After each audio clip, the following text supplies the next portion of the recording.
Bonjour à tous et bienvenue dans ma chaîne Pixel et Vector. Aujourd'hui on va parler de Premiere Pro et je vais vous montrer un petit truc que j'utilise depuis un certain temps et que je trouve vraiment très intéressant en ce qui concerne le mixage du son. Vous voyez qu'ici j'ai une problématique. Ça c'est une des vidéos de YouTube que j'ai déjà faite. Vous voyez, j'ai un son ici qui est le son du micro et en dessous il y a la musique. Donc j'ai une piste 1 qui est consacrée à tout ce qui concerne le son de ma voix. Et le son de ma voix doit être corrigé parce que le micro que j'utilise est, je trouve, un peu grave, un peu sourd. Donc j'ai envie de donner un petit peu plus d'aigu à ma voix. Voilà, et donc je vais donc faire ce réglage-là systématiquement à chaque fois que je vais faire une nouvelle vidéo. Donc le réglage le plus évident à faire, c'est de faire une option, un effet. Allez dans les effets ici, et vous voyez que quand vous êtes dans les effets audio, bah, vous allez avoir par exemple un compresseur multibande. Voilà, j'ai tendance à utiliser ça. Je vais voir si je peux vous le montrer complètement. Voilà, le compresseur multibande. Qu'est-ce qu'on fait dans un cas comme ça? Eh bien, on prend le compresseur et on le glisse sur une des vidéos audio, enfin donc la partie audio. Et vous voyez que dans la partie options d'effet, je retrouve mon compresseur multibande. Et en cliquant sur modifier, je peux donc travailler sur mon compresseur multibande. Bon, super. Donc là, je vais faire des réglages. Par exemple, là, je vais pas vous montrer qu'est-ce que c'est que le compresseur multibande, ça fera l'objet éventuellement d'une vidéo si ça vous intéresse, mais admettons que je prenne le réglage augmenter la voix, et que je lui mette un seuil, je veux que ma voix ne dépasse pas un certain niveau, et qui va être, on va dire, moins 4 par exemple. Voilà, je mets moins 4 en seuil. Voilà, donc si je lis ma vidéo, pareil, et là vous allez tomber sur la même interface. Donc ce que je vais faire, c'est que je vais réduire, voilà, mon interface pour que vous voyez bien qu'est-ce qui se passe.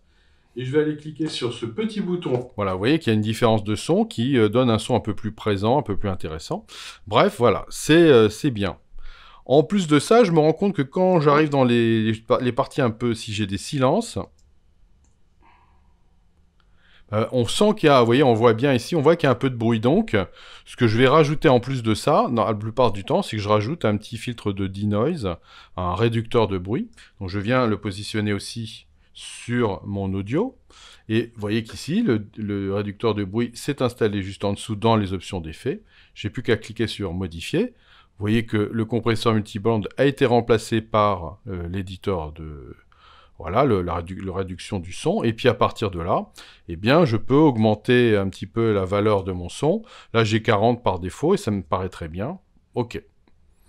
Donc, ces deux éléments-là, je vais devoir les appliquer à le son qui est à côté. Là, j'en ai que 2, ça va pas être très compliqué, mais je pourrais en avoir beaucoup plus. Il pourrait y en avoir 3, 4, 5, 6. Si je me suis beaucoup raté, j'ai fait plusieurs prises et je vais avoir des tas de sons qui vont être les uns à côté des autres. Et je vais devoir à chaque fois faire une copie et un coller. En fait, ce qui serait beaucoup plus intelligent, c'est de pouvoir lui dire, voilà, j'aimerais bien appliquer mon compresseur multibande et mon réducteur de bruit à la piste 1. Voilà, comme ça, tout ce qui sera sur la piste 1 sera forcément filtré d'office. Et évidemment, ça existe. Sinon, je ne vous montrerai pas ça. Donc, vous voyez, qu'est-ce que je vais faire ici? Eh bien, je vais simplement enlever mes deux effets.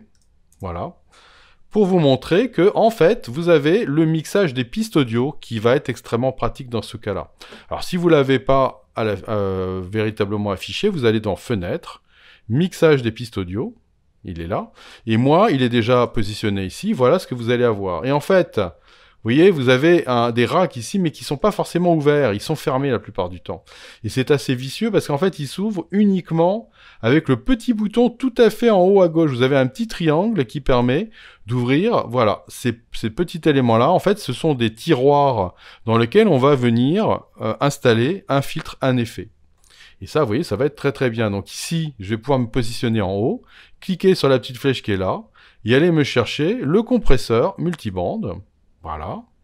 Je vais double-cliquer sur le nom compresseur multibande. Voilà, regardez. Je vais retrouver évidemment exactement la même chose, ce qui fait que je vais pouvoir lui mettre augmenter la voix de la même manière. Je vais me remettre mon seuil ici, moins 4. Bon, vous avez compris l'idée. Je vais exactement faire le même réglage.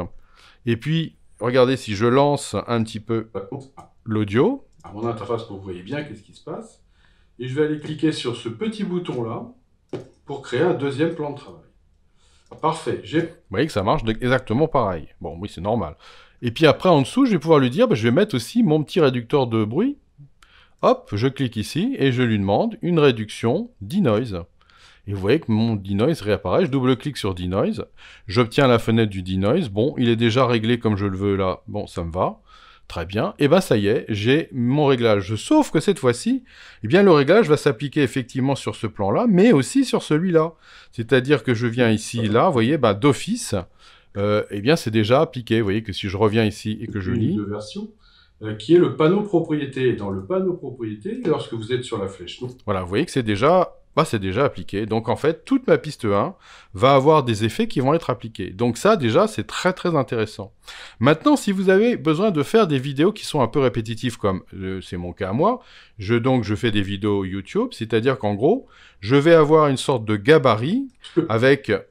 le début ici avec la musique, avec le commencement, Daniel présente, et la fin qui est déjà installée. Donc vous voyez, tout est installé.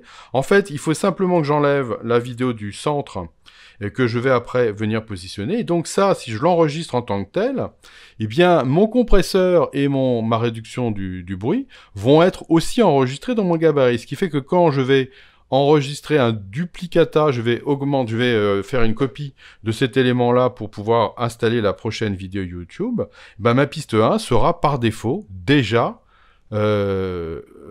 filtrée avec le compresseur et avec le réducteur du son. Et comme j'utilise toujours le même micro, ça fait que je n'aurai pas à refaire à chaque fois les effets, j'aurai juste à vérifier, à écouter un peu évidemment mon son, mais a priori, tout est déjà réglé et je n'ai pas à revenir dessus. Donc vous voyez, ça va faire gagner pas mal de temps, et ça évidemment, c'est valable, quel que soit le montage que vous pouvez faire, puisque évidemment, si à un moment donné, vous considérez que c'est pas bon, il suffit d'aller double-cliquer sur un des deux effets, par exemple sur denoise, et d'aller changer le montant et de passer à 20%, et là, voilà, il n'y a pas de problème, vous allez changer.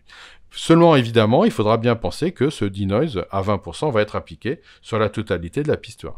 Voilà, mais vous voyez, c'est une autre approche des réglages son que je trouve beaucoup plus intéressante pour le type de vidéo que je fais, donc je voulais simplement vous en faire profiter.